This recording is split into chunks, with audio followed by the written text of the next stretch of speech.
आज मैं आपके सामने कोई साधारण बात करने नहीं आया हूं। मैं आपके जीवन से जुड़ी एक ऐसी गहराई को छूने वाला हूं जो न केवल आपके स्वास्थ्य को संवारने का सामर्थ्य रखती है, बल्कि आपकी सोच, आपके मन और आपकी आत्मा को भी एक नई दिशा प्रदान कर सकती है। क्या आप जानते हैं कि हमारे भीतर एक अद्भुत शक्ति छिपी हुई है? यह शक्ति यदि जागृत हो जाए तो न केवल हमारा शरीर पूर्णतः स्वस्थ हो सकता है, बल्कि हमारी मानसिक शांति और ध्यान की गहराई भी असीम हो सकती है। यही शक्ति हमें अपने उच्चतम स्वरूप तक पहुंचाने की क्षमता रखती है। इस वीडियो में मैं आपको बताऊंगा कपालभाति कैसे आपकी बीमारियों का जड़ से इलाज कर सकता है। यह आपके शरीर, मन और आत्मा को संतुलन में कैसे लाता है, और सबसे महत्वपूर्ण बात यह है, आपकी सोचने की ताकत और याददाश्त को कई गुना कैसे बढ़ा देता है। दोस्तों, मेरा आपसे निवेदन है कि इस वीडियो को पूरे ध्यान और दिल से देखें। इसे अधूरा छोड़ने की गलती न करें, क्योंकि जो बातें आप आज जानने वाले हैं वे आपके जीवन को हर पहलू से छू लेंगी और नई रोशनी दिखाएंगी। तो चलिए एक नई शुरुआत करते हैं। ध्यान से सुनिए, मन से अपनाइए और खुद अनुभव कीजिए कि कैसे यह विधि आपको भीतर से बदल देती है। सबसे पहले तो आप ये जान लीजिए कि कपालभाति को कपालभाति क्यों कहा जाता है। अब सुनिए, कपाल का मतलब होता है सिर या खोपड़ी, और भाति का मतलब होता है चमक या तेज। यानी कपालभाति का सीधा मतलब हुआ ऐसा तरीका जो आपके सिर और उसके अंदर मौजूद चीजों को तेज और एनर्जी से भर दे। अब सवाल यह है, ये सब होता कैसे है? तो बात ऐसी है, जब हम कपालभाति करते हैं, यानी सांस को खास तरीके से छोड़ते और खींचते हैं, तो हमारे सिर के अंदर खून का बहाव और ऑक्सीजन का लेवल बढ़ जाता है। साथ ही जब हम सांस खींचते हैं तो नाक के जरिए छोटे छोटे पार्टिकल्स, जिन्हें आप नैनो पार्टिकल्स कह सकते हो, हमारे शरीर में जाते हैं। अब ध्यान दीजिए, हमारी नाक का सीधा कनेक्शन हमारे दिमाग से होता है। नाक के जरिए जाने वाली हवा और उसमें मौजूद चीजें सबसे पहले हमारे दिमाग पर असर डालती हैं। इसका फायदा यह होता है कि हमारा दिमाग और खोपड़ी के अंदर के सभी हिस्से, जैसे नसें, मांसपेशियां और ऑर्गन्स, सब एक्टिव हो जाते हैं। अब जरा ये भी समझ लीजिए कि ये नैनो पार्टिकल्स आखिर होते क्या हैं और हमारे शरीर में क्या गड़बड़ कर सकते हैं। देखिए, ये इतने छोटे छोटे होते हैं कि हमारी नाक के अंदर जो फिल्टर सिस्टम है उसे भी पार कर जाते हैं। यहाँ तक कि ये ब्लड ब्रेन बैरियर को भी आर पार कर जाते हैं। अब ब्लड ब्रेन बैरियर क्या है? ये हमारे खून और दिमाग के बीच एक सुरक्षा दीवार की तरह काम करता है, जो दिमाग को नुकसान पहुंचाने वाली चीजों से बचाता है।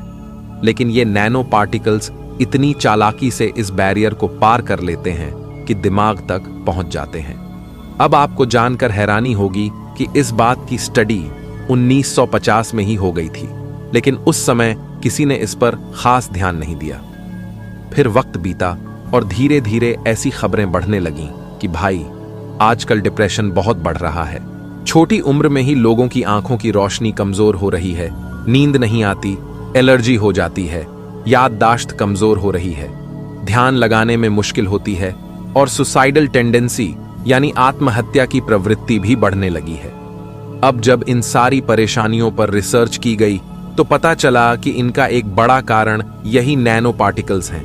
ये छोटे छोटे कण हमारे दिमाग में जाकर इकट्ठा हो जाते हैं और वहां गड़बड़ मचाते हैं। सोचिए, जब दिमाग ही परेशान रहेगा तो शरीर कैसे ठीक से काम करेगा? यही वजह है कि ये नैनो पार्टिकल्स हमारे मानसिक और शारीरिक स्वास्थ्य पर बुरा असर डालते हैं। अब आप ये समझिए कि ये नैनो पार्टिकल्स आखिर आते कहां से हैं। देखिए, इनका सबसे बड़ा कारण होता है पॉल्यूशन यानी प्रदूषण। अब हो सकता है कि आप सोच रहे हों कि भाई, मैं तो ऐसी जगह रहता हूं जहां ज्यादा पॉल्यूशन नहीं है। लेकिन आपको ये बात समझनी पड़ेगी कि नैनो पार्टिकल्स की एक बड़ी चालाकी ये है कि ये एक बार हवा में आ जाएं तो बहुत देर तक वहां टिके रहते हैं और दूर दूर तक घूमते रहते हैं। अब इसका मतलब क्या हुआ?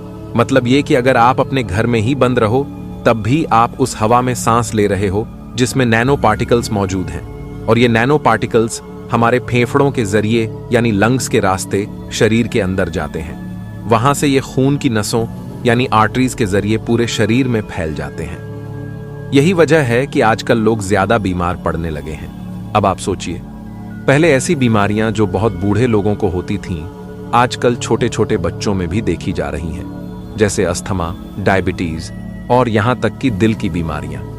अब आप पूछोगे कि इसका हल क्या है? तो भाई, इसका एक बड़ा आसान हल है, अपने शरीर को फिजिकली एक्टिव रखो। मतलब ये कि जितना हो सके अपने शरीर को हरकत में रखो। और दूसरी चीज, गहरी सांस लेना सीखो। इसका मतलब है कि सांस को पूरी तरह अंदर खींचो और पूरी तरह बाहर छोड़ो। जब आप ऐसा करते हो तो आपका शरीर अपने अंदर की गंदगी को निकालता है और नई ऊर्जा से भर जाता है। अब देखिए, एक सवाल दिमाग में आता है कि अगर हम गहरी सांस खींचेंगे तो और भी ज्यादा नैनो पार्टिकल्स अंदर चले जाएंगे और इससे तो और बीमारियां हो सकती हैं। लेकिन इसका जवाब बड़ा सीधा है। हमारे फेफड़ों में जो माइक्रोफैग्स होते हैं, उनका काम ही यही होता है कि वो हर उस चीज को पहचाने जो हमारे शरीर को नुकसान पहुंचा सकती है। ये माइक्रोफैग्स उन नैनो पार्टिकल्स को पकड़ते हैं और उन्हें खत्म कर देते हैं। अब इसका मतलब क्या हुआ? मतलब ये कि अगर आपके फेफड़ों की क्षमता और ताकत बढ़ती जाएगी तो आपकी इम्यूनिटी भी उतनी ही ज्यादा मजबूत होती जाएगी। इसे ऐसे समझें, आपने जरूर देखा होगा कि जो लोग किसी भी तरह का खेल कूद या स्पोर्ट्स करते हैं, वो आम लोगों के मुकाबले बहुत कम बीमार पड़ते हैं। अब ये तो हुई फेफड़ों की बात, लेकिन बात यहीं खत्म नहीं होती। जब हम सांस खींचते हैं तो नैनो पार्टिकल्स का एक बड़ा हिस्सा हमारे दिमाग में भी पहुंच जाता है। ये पार्टिकल्स वहां धीरे धीरे जमा होते रहते हैं और हमारे दिमाग के कामकाज में बाधा डालते हैं। यहीं पर कपालभाति का असली कमाल शुरू होता है। ये नैनो पार्टिकल्स जो हमारी नाक के ऑल्फैक्टरी लूप यानी सूंघने की नसों के जरिए दिमाग में पहुंचे थे, उन्हें बाहर निकालने का तरीका भी यही लूप है। कपालभाति में जब हम तेजी से सांस को बाहर फेंकते हैं तो ये नैनो पार्टिकल्स दिमाग से बाहर निकलने लगते हैं। लेकिन याद रखिए, ये काम एक दिन में नहीं होगा। इसके लिए नियमित अभ्यास करना पड़ेगा और पूरी ताकत से करना पड़ेगा। जितनी मेहनत करेंगे उतना ही असर दिखेगा। देखिए, इस चीज को अच्छे से समझिए। जब हम कपालभाति करते हैं तो हमारा पूरा ध्यान सांस को तेजी और ताकत के साथ बाहर फेंकने पर रहता है। अब जब हम ये करते हैं तो इससे हमारे नाक के रास्ते में एक जबरदस्त प्रेशर बनता है, जिसे वेंचुरी इफेक्ट कहते हैं। ये प्रेशर थोड़ी देर के लिए नाक के अंदर एक वैक्यूम जैसा माहौल बना देता है और इस वजह से हमारे दिमाग में जो भी नैनो पार्टिकल्स जमा हो चुके होते हैं वो खिंचकर बाहर आ जाते हैं। अब इसे और आसान भाषा में समझने के लिए एक छोटा सा उदाहरण लेते हैं। मान लीजिए आपके गले में कभी बलगम फंस जाता है। अब उसे बाहर निकालने के लिए आप क्या करते हो? आप जोर से खांसते हो, है ना? और जब आप ऐसा करते हो तो वो बलगम गले से निकलकर बाहर आ जाता है। ठीक वैसे ही जब आपको छींक आती है तो आपका शरीर हवा के तेज दबाव के जरिए नाक के रास्ते सारी गंदगी को बाहर निकालता है। अब कपालभाति को भी इसी का एक मॉडिफाइड तरीका समझ लीजिए। जब आप इसे नियमित रूप से करते हैं तो आपके दिमाग में जमा सारे जहरीले या फालतू कण धीरे धीरे बाहर निकलने लगते हैं और जब दिमाग साफ हो जाता है तो ये पहले से कहीं ज्यादा ताकतवर और अच्छे से काम करता है। मतलब साफ है, अगर आप कपालभाति को अपने जीवन का हिस्सा बना लेते हैं तो दिमाग से जुड़ी हर छोटी बड़ी परेशानी, चाहे वो तनाव हो, नींद की कमी हो या ध्यान न लगने की समस्या हो, सब कुछ खत्म होने लगता है। आपका दिमाग इतना तेज और मजबूत हो जाता है कि आप हर काम में ज्यादा फोकस और परफॉर्मेंस दिखा पाते हैं। भाई, अब सवाल ये उठता है कि जब अनुलोम विलोम से इतने फायदे मिल रहे हैं तो फिर कपालभाति करने की क्या जरूरत है? देखिए, कपालभाति का सबसे बड़ा फायदा यह है कि इससे हमारे शरीर की सबसे खास ग्रंथि, जिसे पीयूष ग्रंथि कहते हैं और जिसे मास्टर ग्लैंड भी कहा जाता है, वो बहुत ही जबरदस्त तरीके से काम करने लगती है। अब ये मास्टर ग्लैंड क्यों खास है? तो सुनिए, इसे मास्टर इसलिए कहा जाता है क्योंकि ये हमारे शरीर के लिए कई तरह के हार्मोन रिलीज करती है और ये हार्मोन ही हमारे बाकी के ग्लैंड्स को सही तरीके से काम करने में मदद करते हैं। मतलब ये पूरे सिस्टम का बॉस है। तो भाई, अगर आप कपालभाति को रोजाना करते हो तो आपकी ये पीयूष ग्रंथि एकदम एक्टिव हो जाती है और जब ये सही से काम करती है तो शरीर के बाकी के हिस्से भी बढ़िया तरीके से काम करने लगते हैं। इसके नतीजे में आपको सिर्फ 1-2 नहीं बल्कि कई तरह के फायदे मिलने शुरू हो जाते हैं। सीधा सा मतलब यह हुआ कि कपालभाति न सिर्फ आपके दिमाग को साफ सुथरा बनाती है, बल्कि पूरे शरीर को एकदम सेहतमंद बना देती है। देखिए, अब बात यह है कि कपालभाति करने से जितने फायदे मिलते हैं, उनमें सबसे बड़ा फायदा यह है कि आपका ग्रोथ हार्मोन सही तरीके से निकलने लगता है। इसका मतलब यह हुआ कि अगर आपकी हाइट बढ़ने की उम्र है, तो जितनी आपकी जेनेटिक्स इजाजत देती है, उतनी हाइट बढ़ जाएगी। खासकर जो टीनेजर्स होते हैं, उनके लिए ये सोने पर सुहागा है। अगर इस उम्र में रोजाना कपालभाति करना शुरू कर दें, तो उनका शारीरिक विकास अच्छा होता है और लंबाई भी बढ़ सकती है। अब दूसरी बात पर आते हैं। आजकल थायराइड की परेशानी हर दूसरे तीसरे इंसान को हो रही है। अगर आपके परिवार में भी थायराइड की हिस्ट्री रही है, तो फिर आपको कपालभाति को अपनी दिनचर्या का हिस्सा बना लेना चाहिए, चाहे हाइपोथायराइडिज्म हो या हाइपरथायराइडिज्म। बस 3-6 महीने तक रोजाना कपालभाति कीजिए और देखिए, आपकी थायराइड की दवाइयां खुद ब खुद बंद हो जाएंगी। ये एक प्राकृतिक उपाय है जो आपकी इस परेशानी को जड़ से खत्म कर सकता है। अब तीसरी समस्या पर बात करते हैं, जो इन दिनों काफी आम हो गई है, इनफर्टिलिटी यानी बांझपन। देखिए, कपालभाति करने से जो फॉलिकल स्टिम्युलेटिंग हार्मोन है, वो एक्टिव हो जाता है।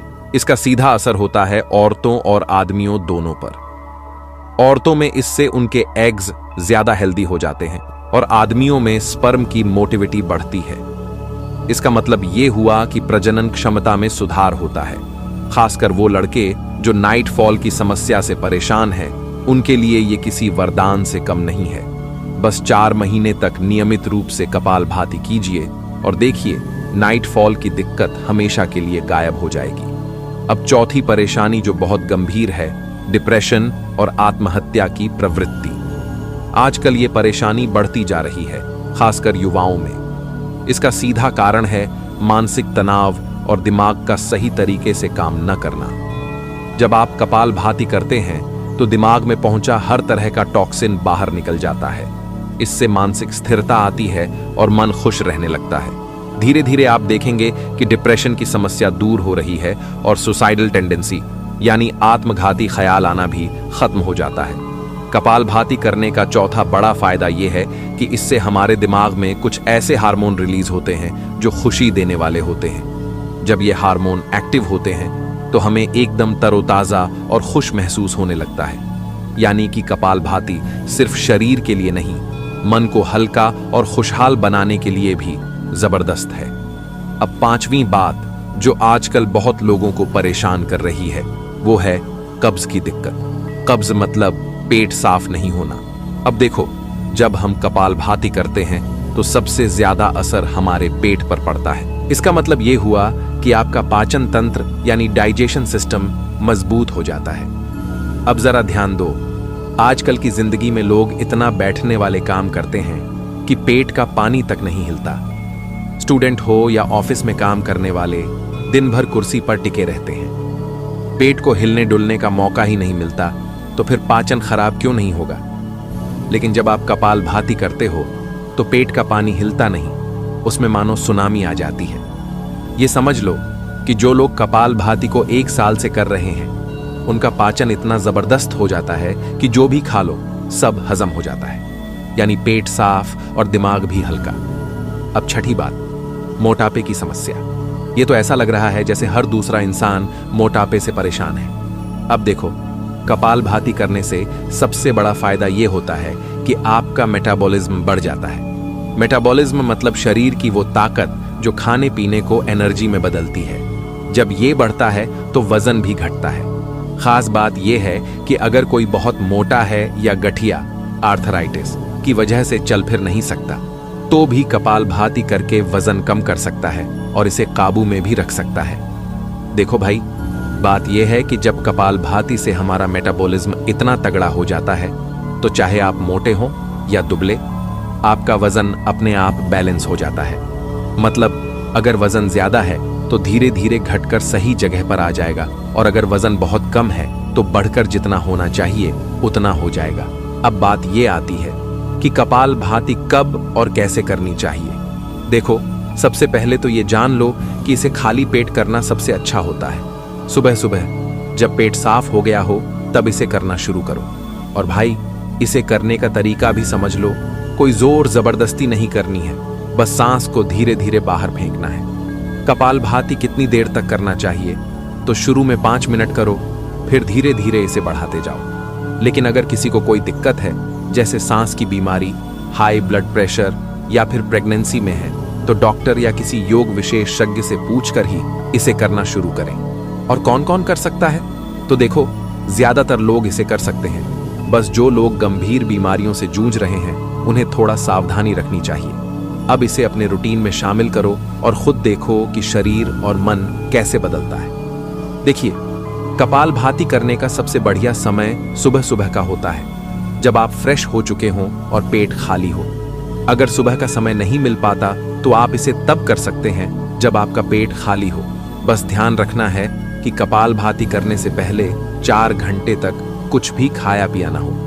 अब आते हैं इस बात पर कि कपालभाति कैसे करें। सबसे पहले आराम से जमीन पर बैठ जाइए। अगर पीठ सीधी रखने में दिक्कत हो तो दीवार का सहारा ले लीजिए। कपालभाति करते वक्त आपका पूरा ध्यान सांस को बाहर फेंकने पर होना चाहिए। ताकत से सांस को बाहर निकालिए और जो सांस खुद ब खुद अंदर आ जाए उसे आने दीजिए। फिर से उसे ताकत के साथ बाहर निकाल दीजिए। अब बात आती है शुरुआत की।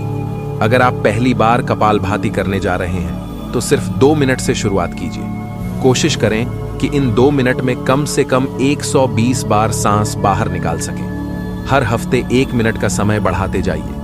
यह सिलसिला तब तक जारी रखें जब तक आप एक बार में लगातार 20 मिनट तक कपालभाति करने के काबिल ना हो जाएं। जब आप 20 मिनट तक लगातार कपालभाति करने लगें तो फिर समय 20 मिनट ही रखें। लेकिन इस बात पर ध्यान दीजिए कि इन 20 मिनट में आप कितनी बार सांस बाहर निकाल सकते हैं। एक अच्छा लक्ष्य है कि आप 1 मिनट में 120 बार सांस फेंकने की आदत डालें। बस यही आपकी प्रैक्टिस का अगला पड़ाव होगा। देखिए, बहुत से लोग सोचते हैं कि कपालभाति तो बड़ा आसान है और इसमें इतनी सावधानी रखने की क्या जरूरत है। लेकिन अगर आप इसे सही तरीके से नहीं करेंगे तो फायदे की जगह नुकसान हो सकता है। इसलिए यह जरूरी है कि आप इसे बताई गई विधि के अनुसार ही करें।